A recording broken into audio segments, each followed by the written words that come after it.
Hi hello ಎಲ್ರಿಗೂ ನಮಸ್ಕಾರ. ಮತ್ತೊಮ್ಮೆ ನನ್ನ ಯೂಟ್ಯೂಬ್ ಚಾನಲ್ಗೆ ಸ್ವಾಗತ ಸುಸ್ವಾಗತ. ನಮ್ಮ ಕರ್ನಾಟಕದಲ್ಲಿ ಎಷ್ಟು ಪರ್ಸೆಂಟೇಜ್ ಜನ ಕನ್ನಡನ ಮಾತಾಡ್ತಾರೆ ನಿಮ್ಗೇನಾದ್ರೂ ಗೊತ್ತಾ? ಬನ್ನಿ ನಾನು ಈ ವಿಡಿಯೋದಲ್ಲಿ ನಿಮ್ಗೆಲ್ಲ ಹೇಳ್ತೀನಿ ಕರ್ನಾಟಕದಲ್ಲಿ ಎಷ್ಟು ಪರ್ಸೆಂಟ್ ಜನ ಯಾವ್ಯಾವ ಭಾಷೆನ ಮಾತಾಡ್ತಾರೆ ಅಂತ. ನಮ್ಮ ಕರ್ನಾಟಕದಲ್ಲಿ 66% ಜನ ಅಷ್ಟೇ ಕನ್ನಡನ ಮಾತಾಡೋದು. ಇನ್ನು 10% ಜನ ಉರ್ದುನ ಮಾತಾಡ್ತಾರೆ, 5% ಜನ ತೆಲುಗುನ ಮಾತಾಡ್ತಾರೆ, 3% ಅಷ್ಟು ಜನ ತಮಿಳನ್ನ ಮಾತಾಡ್ತಾರೆ, 3% ಅಷ್ಟು ಜನ ಮರಾಠಿ, ಮತ್ತೆ 3% ಅಷ್ಟು ಜನ ಹಿಂದಿನ ಮಾತಾಡ್ತಾರೆ. ಮಿಕ್ಕಿದ್ದು ಒಂದು 6-7% ಜನ ಏನಿದ್ದಾರೆ ಇದರಲ್ಲಿ ಬೇರೆ ಬೇರೆ ಆದಂತ ಎಲ್ಲಾ ಲ್ಯಾಂಗ್ವೇಜ್ಗಳು ಮಿಕ್ಸ್ ಆಗಿ ಮಾತಾಡ್ತಾರೆ. ತುಳು ಇರ್ಬೋದು, ಕೊಂಕಣಿ ಇರ್ಬೋದು, ಮಲಯಾಳಂ ಇರ್ಬೋದು, ಇನ್ನು ಬೇರೆ ಬೇರೆ ಎಲ್ಲಾ ಲ್ಯಾಂಗ್ವೇಜ್ಗಳು ಒಂದು 7% ಜನ ಅಷ್ಟು ಮಾತಾಡ್ತಾರೆ. ಒಂದು ಡಿಸ್ಟಿಕ್ ಕೂಡ ಕಂಪ್ಲೀಟ್ ಆಗಿ 100% ಅಷ್ಟು ಕನ್ನಡನ ನಮ್ಮ ಸ್ಟೇಟ್ ಅಲ್ಲಿ ಯಾರು ಮಾತಾಡಲ್ಲ. ನಮ್ಮ ಕರ್ನಾಟಕ ಸ್ಟೇಟ್ ಅಲ್ಲಿ ತುಂಬಾ ಹೆಚ್ಚಾಗಿ ಯಾರಾದ್ರೂ ಕನ್ನಡನ ಮಾತಾಡ್ತಾರೆ ಯಾವ್ದಾದ್ರು ಡಿಸ್ಟಿಕ್ ಅಲ್ಲಿ ಅಂತ ಹೇಳಿದ್ರೆ ಅದು ನಮ್ಮ ಮಂಡ್ಯ ಡಿಸ್ಟಿಕ್ ಅಲ್ಲಿ. ಅಲ್ಲಿ 91% ಅಷ್ಟು ಜನರು ಕನ್ನಡನ ಮಾತಾಡ್ತಾರೆ.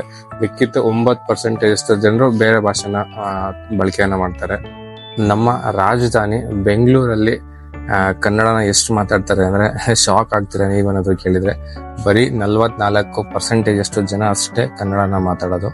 ಮಿಕ್ಕಿದೆಲ್ಲ ಏನ್ 56% ಇದೆ ಅದೆಲ್ಲ ಮಿಕ್ಸ್ ಬೇರೆ ಬೇರೆ ಲ್ಯಾಂಗ್ವೇಜ್ ಮಾತಾಡ್ತಾರೆ.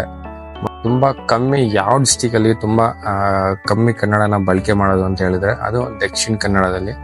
ದಕ್ಷಿಣ ಕನ್ನಡ ಜಿಲ್ಲೆಯಲ್ಲಿ ಬರೀ 9% ಅಷ್ಟು ಜನರು ಕನ್ನಡನ ಬಳಕೆ ಮಾಡ್ತಾರೆ. ಮತ್ತೆ ಇನ್ ಮಿಕ್ಕಿದ್ದು 90% ಏನಿದೆ ಬೇರೆ ಲ್ಯಾಂಗ್ವೇಜ್ ನ ಅಲ್ಲಿ ಬಳಕೆಯನ್ನ ಮಾಡ್ತಾರೆ. ಕರ್ನಾಟಕ ಸ್ಟೇಟ್ ನ ನಾವು ಮಲ್ಟಿ ಲಿಂಗ್ವಲ್ ಸ್ಟೇಟ್ ಅಂತಾನೆ ಹೇಳ್ಬೋದು. ಇಂಡಿಯಾದಲ್ಲಿ ಏನು ಟಾಪ್ 3 ಮಲ್ಟಿ ಲಿಂಗ್ವಲ್ ಸ್ಟೇಟ್ ಇದೆ ನಮ್ಮ ದೇಶದಲ್ಲಿ. ಮೊದಲನೇದು ಮಹಾರಾಷ್ಟ್ರ, ಎರಡನೇದು ಗುಜರಾತ್, ಮೂರನೇದು ನಮ್ಮ ಕರ್ನಾಟಕ. ಹೌದು, ಅಂದ್ರೆ ಮಲ್ಟಿ ಲಿಂಗ್ವಲ್ ಅಂದ್ರೆ ಬೇರೆ ಬೇರೆ ಭಾಷೆಗಳನ್ನ ಮಾತಾಡ್ತಕ್ಕಂತ ಜಾಗ ಅಂತಾನೆ ಕರಿಬಹುದು ಅದನ್ನ. ಅದ್ರಲ್ಲಿ ನಮ್ಮ ಕರ್ನಾಟಕ ನಮ್ಮ ಭಾರತ ದೇಶದಲ್ಲಿ 3ನೇ ಸ್ಥಾನದಲ್ಲಿದೆ. ಅದು ಅದಕ್ಕೆ ಕರ್ನಾಟಕನ ಎಲ್ರು ಹೇಳೋದು ಒನ್ ಸ್ಟೇಟ್ ಮೆನಿ ವರ್ಲ್ಡ್ಸ್ ಅಂತ.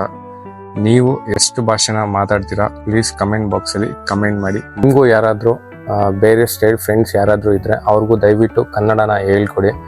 ಕನ್ನಡಿಗರು ಎಲ್ಲಿವರೆಗೂ ಜೀವಂತವಾಗಿರ್ತಾರೋ ಅಲ್ಲಿವರೆಗೂ ಕನ್ನಡನ ಸಾಯೋದಕ್ಕೆ ಬಿಡ್ಬೇಡಿ. ಕನ್ನಡನ ಬೆಳೆಸಿ, ಕನ್ನಡನ ಉಳಿಸಿ. ಇದೇ ತರ ಇಂಟ್ರೆಸ್ಟಿಂಗ್ ವಿಡಿಯೋಸ್ನ ನೀವು ನೋಡ್ತಿರ್ಬೇಕು ಅಂದ್ರೆ ಪ್ಲೀಸ್ ನನ್ನ ಚಾನೆಲ್ನ ಸಬ್ಸ್ಕ್ರೈಬ್ ಮಾಡಿ. ಮತ್ತೆ ಥ್ಯಾಂಕ್ ಯು, ಧನ್ಯವಾದಗಳು.